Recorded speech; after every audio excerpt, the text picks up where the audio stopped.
예배 자리에 오신 여러분들 환영하고 축복합니다. 코로나19 상황 가운데 각자의 자리에서 주님을 만나기 위해 힘쓰는 여러분들을 한 번 더 축복하고 환영합니다. 이 시간 가운데 우리의 죄를 고백하는 시간을 갖도록 하겠습니다. 함께 묵도하시겠습니다.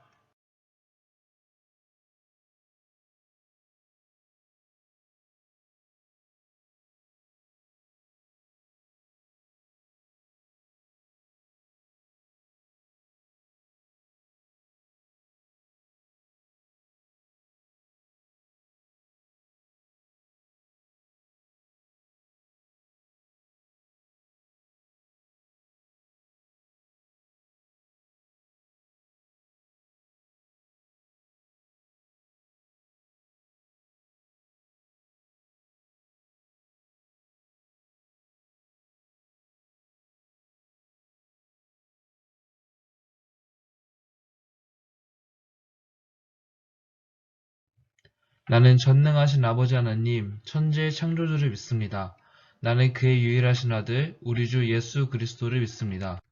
그는 성령으로 잉태되어 동정녀 마리아에게서 나시고 본디오 빌라도에게 고난을 받아 십자가에 못 박혀 죽으시고 장사된 지 사흘 만에 죽은 자 가운데서 다시 살아나셨으며 하늘에 오르시어 전능하신 아버지 하나님 우편에 앉아 계시다가 거기로부터 살아있는 자와 죽은 자를 심판하러 오십니다.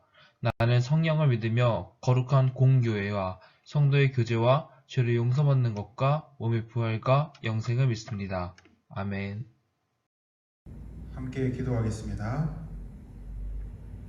사랑과 은혜가 많으신 아버지 하나님 감사합니다. 오늘은 2020년 마지막 주일입니다.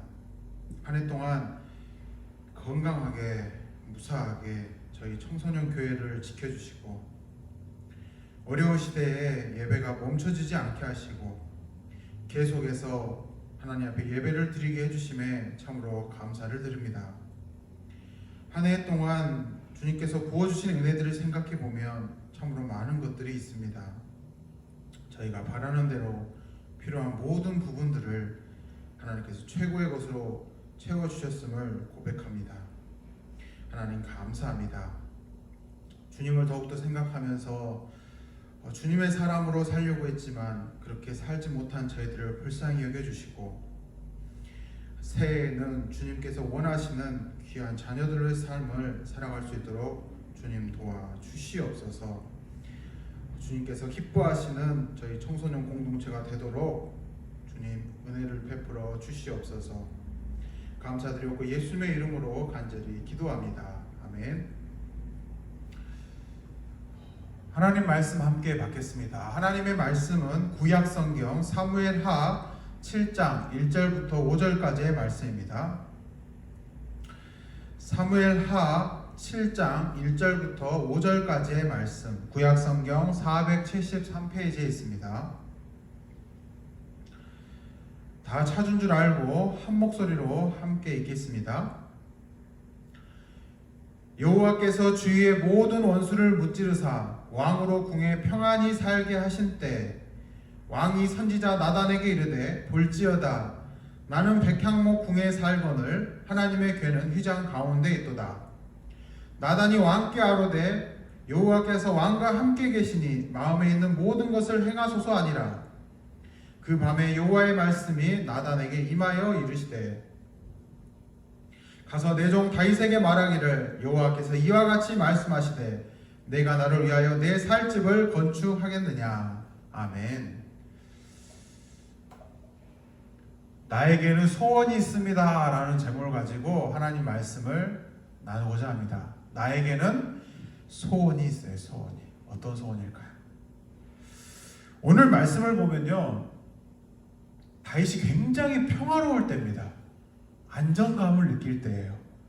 오늘 여러분들이 읽은 이 1절 말씀에 보면 하나님께서 주위의 모든 원수를 무찔러 주셨대요.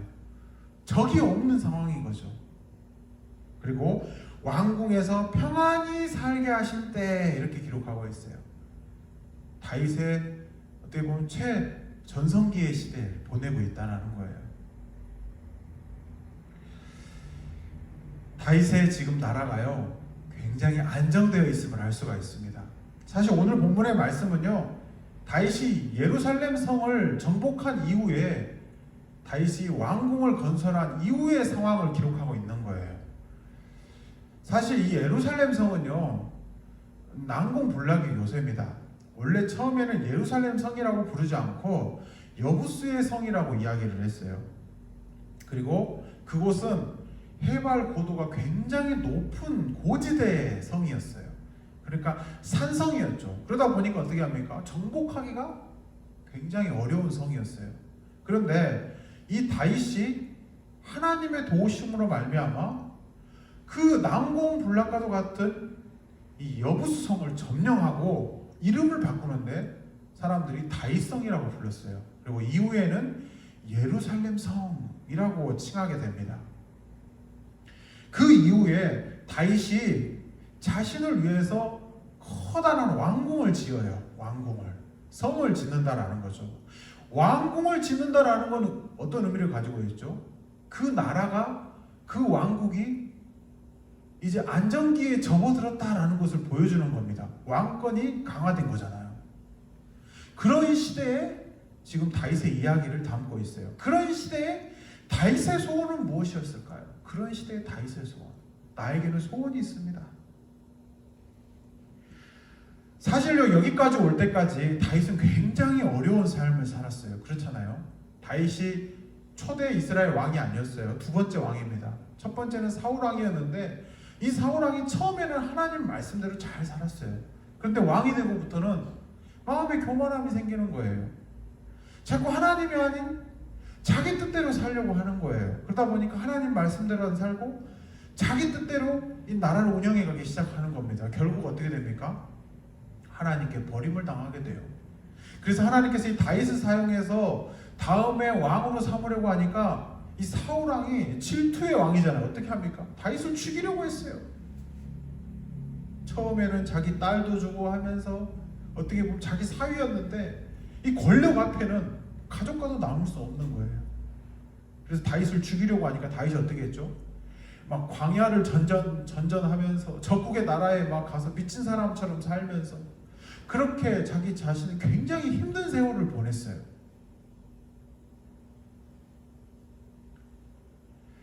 사실 다윗의 삶을 돌이켜보면 어떻습니까?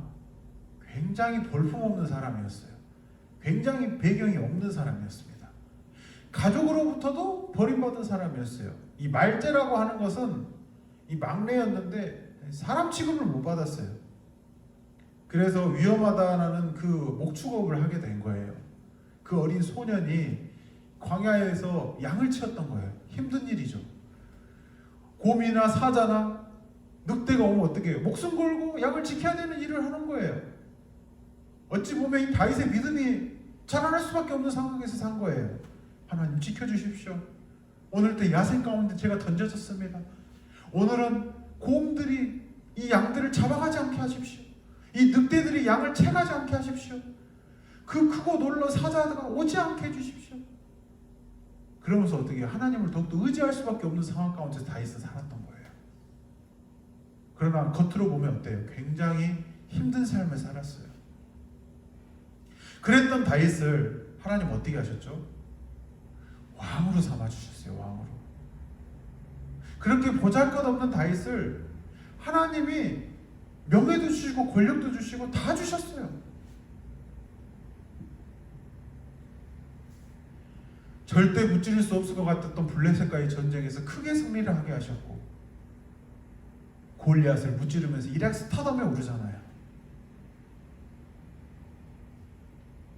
그랬던 그가 이 사울왕을 피해서 힘든 시절을 다시 보내게 되고 그 뒤에 하나님의 은혜로 말미암아 자신의 추종자들과 함께 병사들을 꾸리게 되고 군대를 꾸리게 되고 결국은 하나님의 은혜 안에서 여리고 성도 점령하고 다 점령하고 마지막에는 예루살렘 성까지 점령해가지고 이제 하나님의 왕으로서 하나님이 세우신 왕으로서의 삶을 살아가게 됩니다. 그리고 다윗이 했던 것 중에 하나가 이 예루살렘 성에 아주 귀한 재료로 왕궁을 짓는 거였어요. 왕궁을 짓는 거. 성경에 보니까 이 레바논의 귀한 백향목으로 왕궁을 지었다. 그런 거예요. 나무에서 향 냄새가 나는 거예요. 아주 좋은 냄새가 나는 겁니다. 아주 귀한 제목으로 왕궁을 짓기 시작해요. 최고급 재료를 사용해서 아주 럭셔리하게 큰 집을 지은 겁니다. 자신의 왕궁을요. 그래서 오늘 본문의 말씀 1절에 보면 여호와 하나님께서 주의 모든 원수를 무찌러 주셨다. 적이 없는 거예요. 태평성대한 겁니다. 그리고 왕으로 하여금 궁에 평안히 살게 하신 때 다윗이 살만하죠. 이제 적도 없고 자신을 죽일 사람도 없고 자신을 괴롭힐 사람도 없고 아주 평안한 가운데 왕궁에 거할 때 이렇게 표현하고 있어요. 걱정과 근심이 없을 때죠. 이 평안이라는 말은요, 왕에게 더 이상 대적이 없다라는 소리예요. 적이 없다. 그러니까 자신의 생명을 위협할 만한 사람이 없다라는 거예요. 존재가 없다라는 거죠. 굉장히 이상적인 삶을 의미하는 거예요. 그가 더 이상 도망자처럼 광야의 그 힘든 삶을 전전할 필요가 없이 이제는 자신이 자고 싶을 때 자고 눕고 싶을 때 눕고 하고 싶을 때 하고 그런 삶을 살게 되었다라는 거예요. 다윗은 하나님의 은혜로 말미암아 거대한 성벽을 세우고 이스라엘이라는 나라가 이제 태평성대를 누리게 되었습니다. 그래서 제일 먼저 한 게 자신의 왕궁을 짓는 것이었잖아요.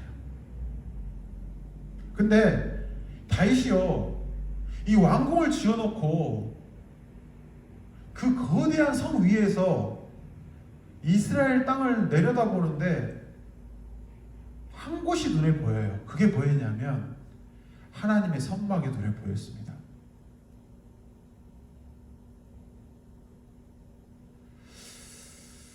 하나님의 성막이 뭐죠? 오늘날로 말하면 천막인데 천막들로 정교하게 꾸며서 이 집을 만들어진 곳에 하나님의 법궤가 모셔져 있는 건데, 여러분 생각해 보세요. 아무리 천막으로 이쁘게 집을 짜고 만들고 해봤자 텐트예요. 천막을 더 이상 어떻게 이쁘게 만들어가지고 어떻게 멋지게 꾸며가지고 아무리 멋지게 만들고 이쁘게 만든다 한들 텐트밖에 더 되겠어요? 다윗이요, 그 왕궁에서 그 하나님이 계신 곳을 볼 때 마음이 아팠던 거예요. 아, 나는 이렇게 좋은 왕궁에서 사는데, 아, 나는 하나님이 부어주신 은혜로 지금껏 왔는데 하나님의 모습은 저렇게 보잘것없는 곳에 계시는구나.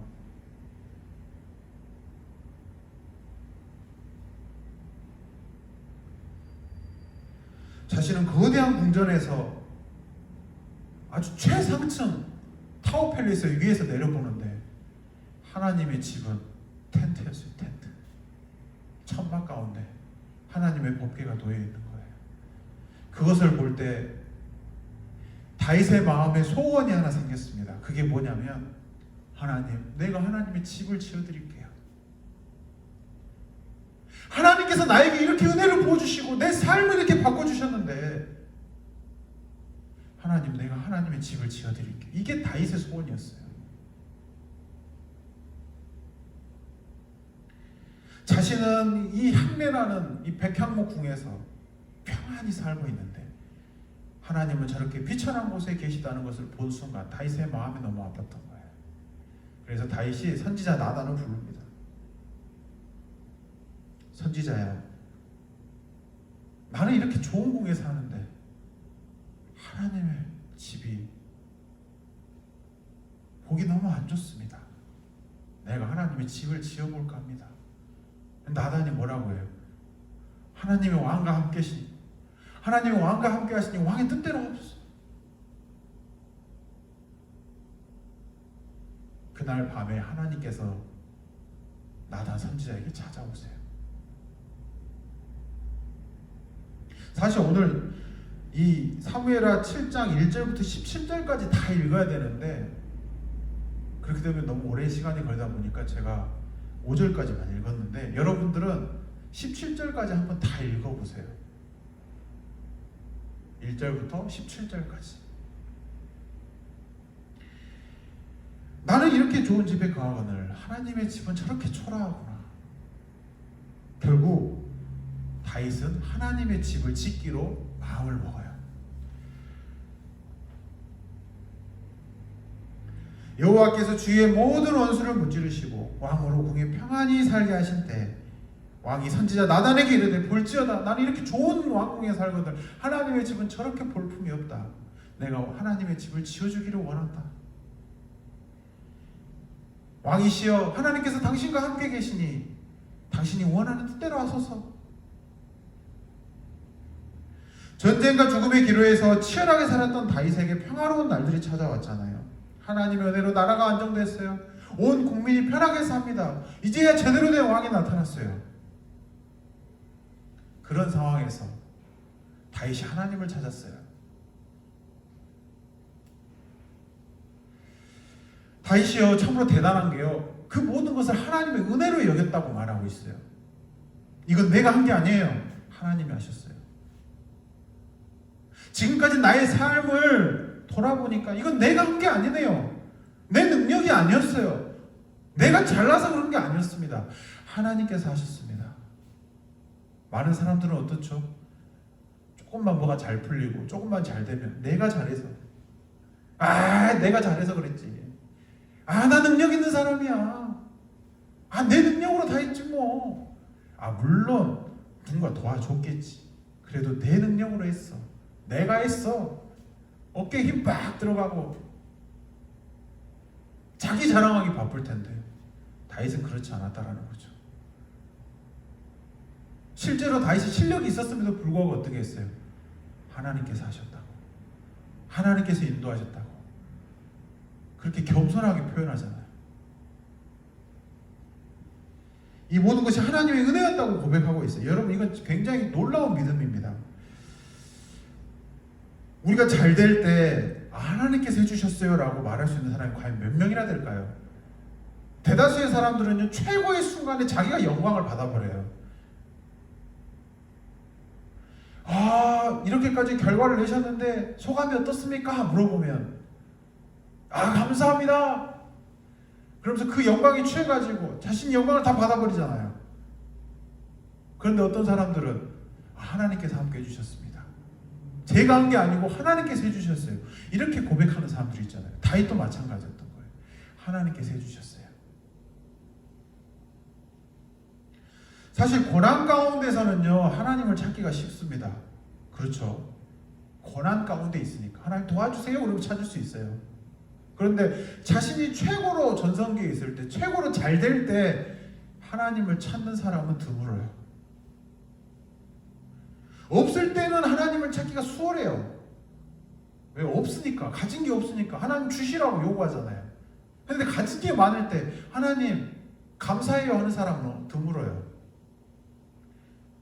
그래서 예수님께서 이런 표현을 쓰시잖아요. 부자가 천국에 가는 것이 낙타가 바늘길을 통과하는 것만큼 어렵다. 가진 자가 하나님의 나라에 가기가 어렵다 이야기하잖아요. 왜 그렇습니까? 가진 것이 많은 사람은 하나님을 생각할 겨를이 없어요.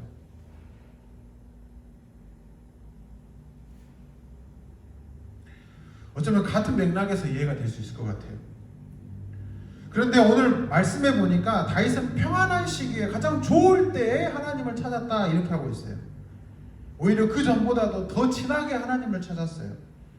오히려 더 하나님께 감사하는 마음이 불일 듯이 일어났어요. 왜냐? 나는 이렇게 좋은 데 사는데 하나님은 저렇게 비참하게 계시구나. 나는 궁에 이렇게 있거늘 하나님의 복계는 여전히 천막 가운데 텐트 안에 있구나. 다윗은요 무엇이 우선인지 알았어요. 아무리 자신이 왕이라고 할지라도 이 모든 것을 주시는 분은 하나님이시다 라는 걸 알았습니다. 자신은 하나님의 종임을 알았어요. 그래서 그는 매우 겸손한 사람입니다. 하나님이 자신보다 낫다라는 것을 인정하는 거죠. 하나님이 자신보다 더 좋은 곳에 계셔야 될 분임을 안 거예요. 내가 이런 궁에 살면 하나님은 더 좋은 곳에 계셔야지. 그게 다윗의 마음이었습니다. 그래서 이 다윗 왕이 나라가 평안해지고 안정해질 때 하나님을 더 찾았던 거예요.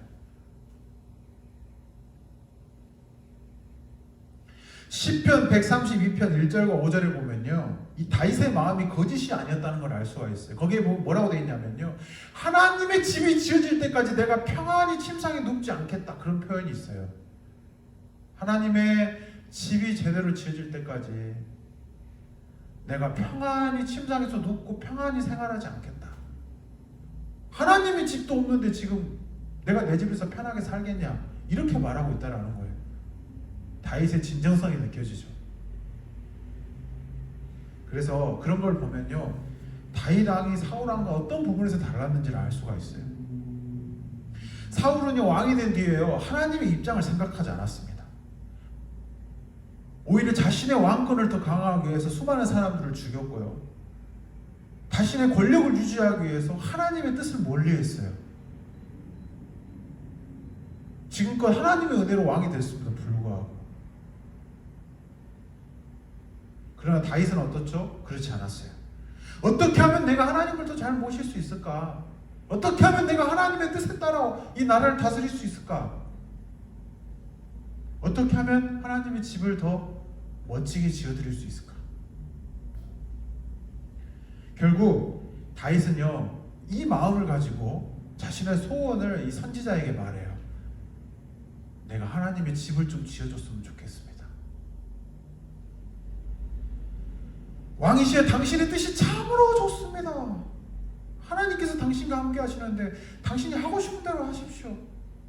하나님도 분명히 기뻐하실 겁니다. 근데 여러분, 이건요, 이 나단 선지자의 큰 실책입니다. 왜요? 자신의 생각이 마치 하나님의 뜻인 것만 말해버렸거든요. 자신도 다윗의 뜻이 너무 좋다고 생각했거든요. 하나님께 묻지도 않고 이야기해버린 거예요.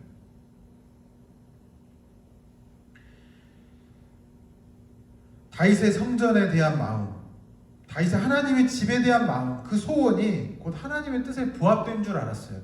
하나님의 뜻에 맞는 줄 알았어요. 그래서 즉각적으로 대답을 해버렸던 큰 실수를 범하게 됩니다. 왜요? 하나님의 성전을 짓는 것은 하나님의 뜻이 아니었거든요.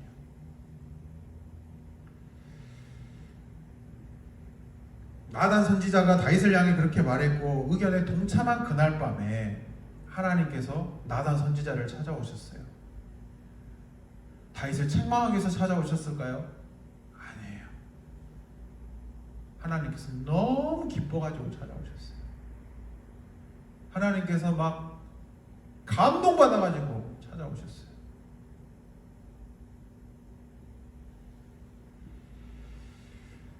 그러면서 이렇게 말씀하셨죠. 다윗에게 이렇게 전해라. 내가 언제 너보고 내 집을 지어달라고 했냐.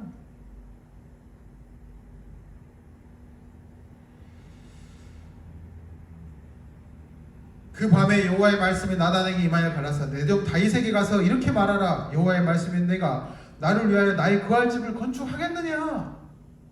내가 언제 너보고 내 집 지어달라고 했냐. 그러면서 이런 뜻으로 말씀하신 거죠. 나를 위해서 집을 지어주겠다니 그 마음이 너무나도 기쁘다라는 거예요. 내 마음이 너무 설렌다.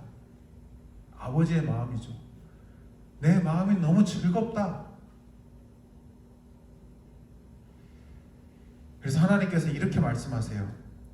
내가 이스라엘 자손을 애굽에서 인도하여 내던 날부터 오늘까지 집에 거하지 않았다. 장막과 회막을 거하시며 행하였나니 이스라엘 자손으로 더불어 행하는 곳에서 내가 내 백성 이스라엘을 먹이라고 명한 이스라엘 어느 지파에게 내가 말하기를 너희가 어찌하여 나를 위하여 집을 지어주지 않았느냐라고 물었던 적이 있냐. 하나님께서는 출애굽할 때부터 이스라엘이 그 감옥 같은 곳에서 나올 때부터 이스라엘과 처음부터 끝까지 함께하고 계셨다라는 거예요. 오늘까지 내 집에 거하지 아니하고 장막과 회막을 왔다 갔다 하시면서 이스라엘 백성들을 돌보셨다라는 겁니다. 참 가슴에 메이는 말이에요. 마치 우리 부모님이 나를 키우기 위해서 두문불출하신 것처럼 밤낮 가리지 않고 좋은 일 굳은 일 마다하지 않고 열심히 일하셨던 것처럼 하나님께서 그렇게 이스라엘 백성들을 돌보셨다 말씀하고 계세요. 하나님께서는 이스라엘 백성들을 위해서, 그들을 살리기 위해서 천막 안에서 사셨다라고 이야기하고 계시는 거예요. 내가 원래 그럴 존재가 아니지만 너희들을 위해서 내가 천막에서 살았다, 천막에서 너희를 만났다, 이렇게 말씀하고 있는 거예요. 그러면서 하나님께서 이렇게 말씀하시죠. 내가 언제 내 집이 낡았다고 너희에게 불평한 적이 있더냐? 너희 집보다 내 집이 못하다고 불평한 적 없다, 이렇게 말씀하고 계시는 거예요. 어떻게 보면요, 저는 이 말씀을 묵상하면서 참 우리 아버님과 같은 마음인 것 같아요. 하나님의 마음은 부모의 마음과도 같은 겁니다. 자식을 키우면서 불평불만하지 않으시고 묵묵하게 사랑으로 양육하고 계셨다라는 거예요. 그러면서 너 내 집 지어주려고 하는데 그러지 말아라, 난 괜찮다, 그 마음만 봐도 내가 너무 기쁘다, 이렇게 말씀하고 계신 거예요. 그러면서 사실상 하나님께서 다윗의 그 소원에 그 마음을 거절하세요. 그런데 다윗의 마음을 거절한 게 아닙니다. 왜? 이스라엘 백성들이 힘들까 봐 거절한 거였어요. 그렇잖아요. 생각해 보세요. 다윗이요, 왕궁을 지은 지 얼마 안 됐어요. 왕궁 그냥 막 뚝딱 지어집니까? 수많은 사람들이 동원해가지고,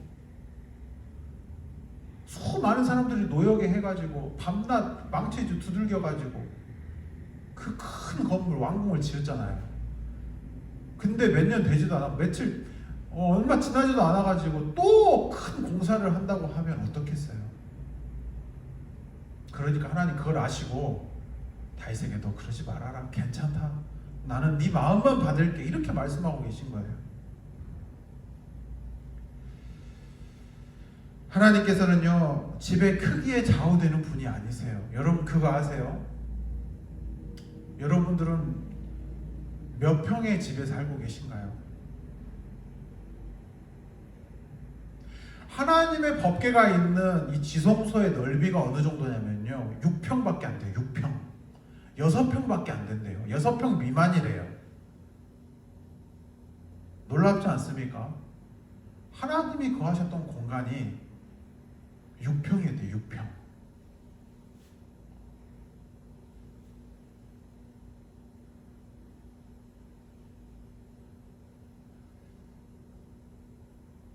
그걸 보면 참 이 말씀 보면 가슴이 막 메어요.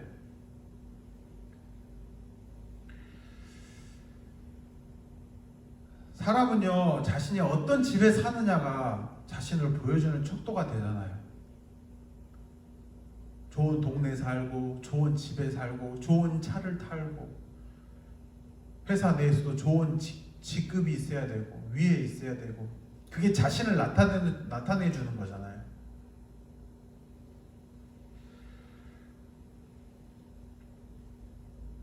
그런데 정말로 그 모든 것들을 누리셔야 될 분께서 그것들을 포기하고 계시다는 게 참으로 놀랍다는 생각이 들어요. 누굴 위해서? 본인을 위해서입니까? 아니죠.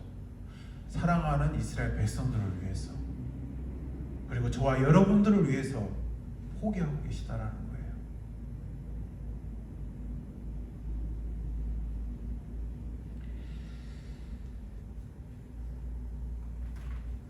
하나님께서 다윗의 소원을 거절하신 것은 그가 잘못된 생각을 했거나 다윗의 죄가 많았기 때문에 그런 것들이 아닙니다. 오히려 하나님께서는 다윗의 그 마음에 너무 진하게 감동을 하신 거예요. 그래서 그걸 너무 기뻐하셨어요. 그래서 하나님은 오히려 자신의 집을 지어주고 싶어하는 그 다윗에게 하나님께서 직접 내가 너의 집을 지어줄게, 이렇게 말씀하고 계세요. 다윗은 하나님이 집을 지어드리려고 했는데 오히려 하나님께서 내가 너의 집 지어줄게, 이렇게 말씀하고 있다라니까요. 그러므로 이제 내 종 다윗에게 말해라. 만군의 여호와께서 이같이 말씀하시기를 내가 너를 목장 곧 양을 따르는 데서 취하여서 내 백성 이스라엘의 주권자 왕으로 삼았다. 내가 어디를 가든지 내가 너와 함께 있었고 내 모든 대적을 내 앞에서 멸했다. 세상에서 존귀한 자의 이름같이 내 이름을 존귀하게 할 것이다.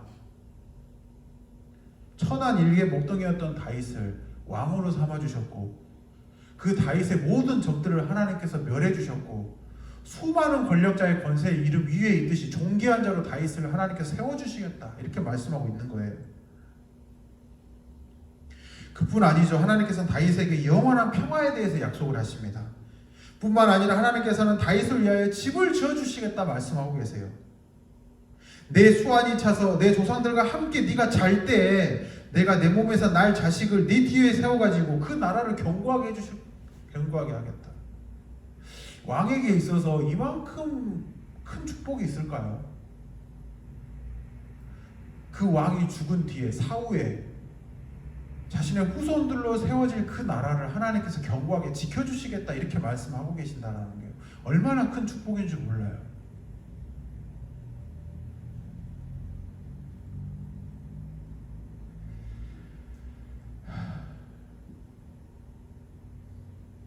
저는 내 이름을 위하여 집을 건축할 것이요 나는 그의 나라 위에 영원토록 견고하게 할 것이다. 이 말씀은 솔로몬을 위한 말이죠. 솔로몬을 위한. 다윗의 뒤를 이어서 왕이 된 솔로몬이 하나님의 성전을 짓잖아요.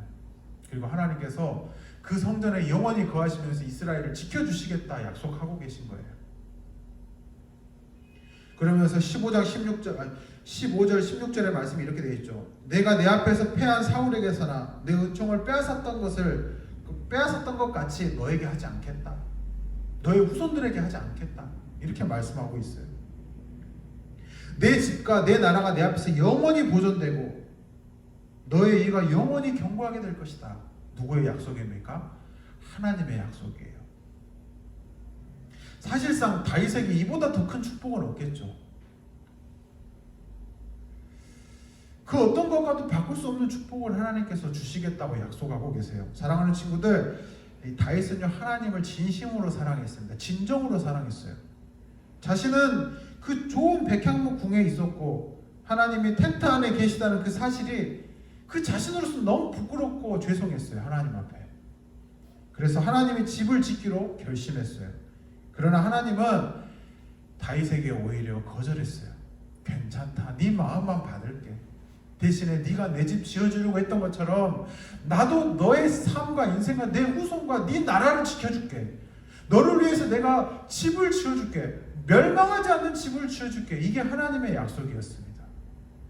멋지지 않습니까? 하나님께서 다윗의 그 마음을 기뻐 받으신 거예요.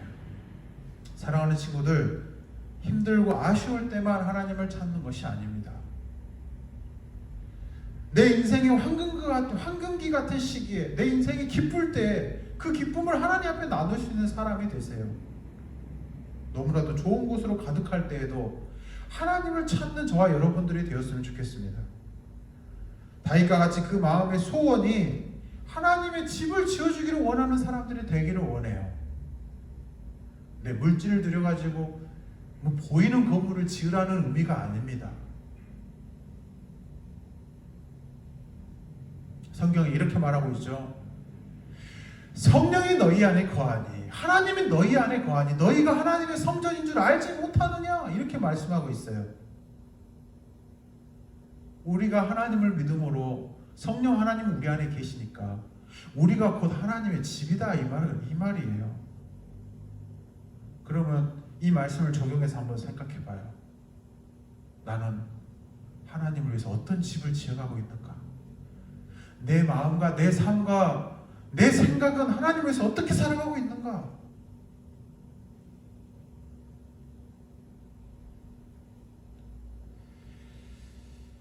보이는 건물을 말하는 것은 아닙니다. 우리 안에 하나님이 거하실 온전한 성전과 같은 그 마음을 품기를 원하는 거예요.